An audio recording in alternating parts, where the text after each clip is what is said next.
And so, as I was saying, I believe it's time for us to see that we need to come out and confront and what our leaders do, because all the policies that they make affect us as a people. They affect our lives, and if they make bad policies, then those bad policies affect us directly. And so it's time for us to fight for a platform where we will be able to air our grievances. Like now, it's so sad to see leaders fielding against one another in this country. And when they go into the public, they spew words that are warlike, or words that can create tension or even violence in the society. This is something also that we must look into, because like it was happening about these protests, also about the maandamano. I believe if these leaders were truly genuine about or being concerned about the people themselves, they should have come together and reasoned out and put aside their differences and see a way out. I mean, we must find a way how we'll be addressing our issues, our grievances. Because somebody said that when two bulls fight, it is the grass that suffers. Always when our leaders fight, when they failed, when we allowed them to bringing their differences to us, it is us who suffer. It's vulnerable people, women and children who suffer. So it's time for us to come and look at that issue.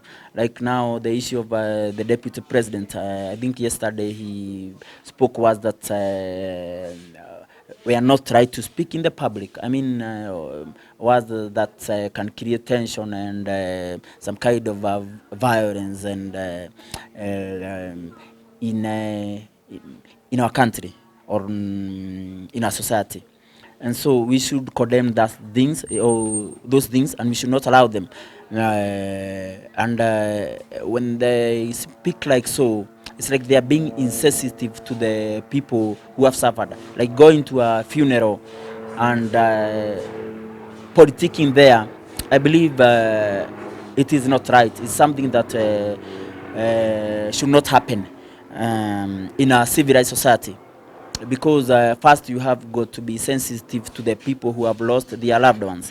So it's not right for politicians to be given platforms to speak in funerals, and when they speak words that create a lot of disharmony in the society. So these are things that we must condemn. Also, our society is so tribalistic, so people interpret such words in a very, very tribalistic manner, and that is why I would say that we must address the issue of tribalism. Tribalism is a disease that must die. Tribalism is a disease of the mind. Tribalism is a state of the mind. Tribalism is a ploy which politicians use to perpetuate themselves in power. The ruling political elites have historically used tribalism to divide and conquer, because divisiveness creates hate and thereby allows the power mongers to vie for control over the weak and the uninformed. And so, as I said, this issue we must address it, and we must address it urgently. And also, we must come en masse and support people and platforms and people who are trying to bring up these issues. We must believe in ourselves. We must believe that we can change. I believe that we must become the generation that will dig the grave where the evil of tribalism and tribal divisions will be entombed. And I believe when you do that, our country will heal, because this country is in great need of healing. Yes, we need to heal from all the violence, all the injustices that we have suffered for all these years. For 60 years, we have never been serious about addressing the injustices committed by our leaders, by the people in power. That is why they go on and commit more injustices, because when you postpone justice, you allow people to commit more injustices. And so we must come to see that time has come for us to address that issue.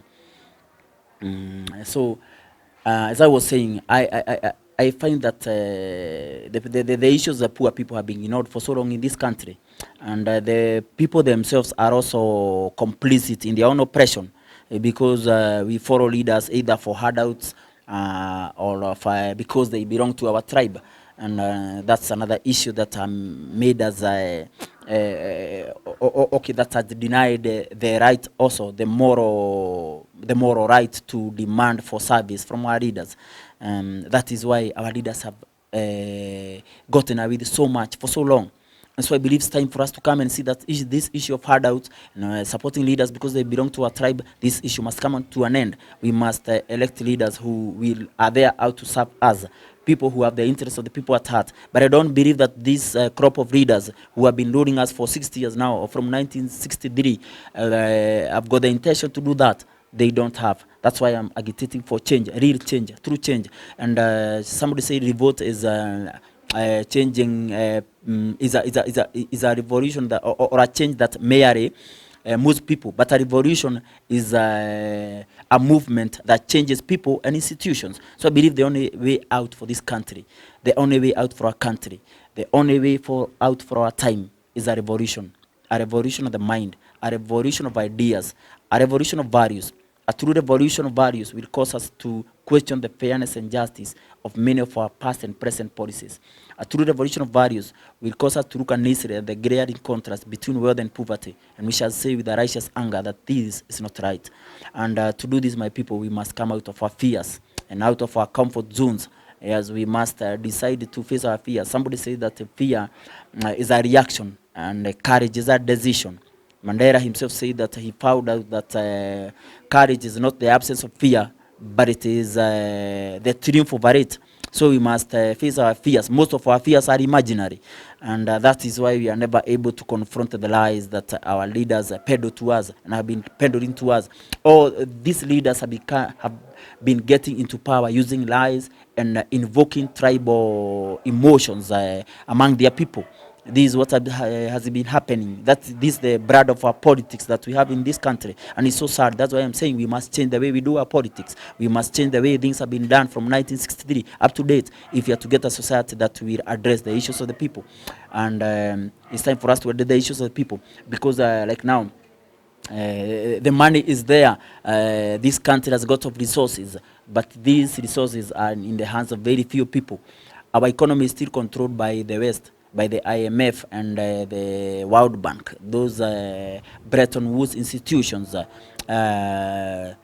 because still we are still being colonized, so we don't have any say or any right of our resources.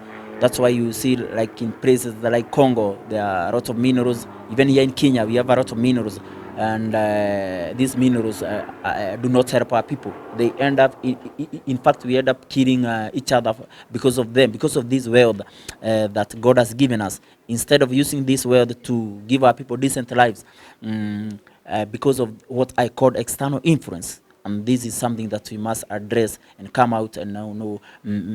I believe it's because we have lost our identity as Africans, and we are afraid of coming out and following the truth. And it's the truth that will bring back our lost identity.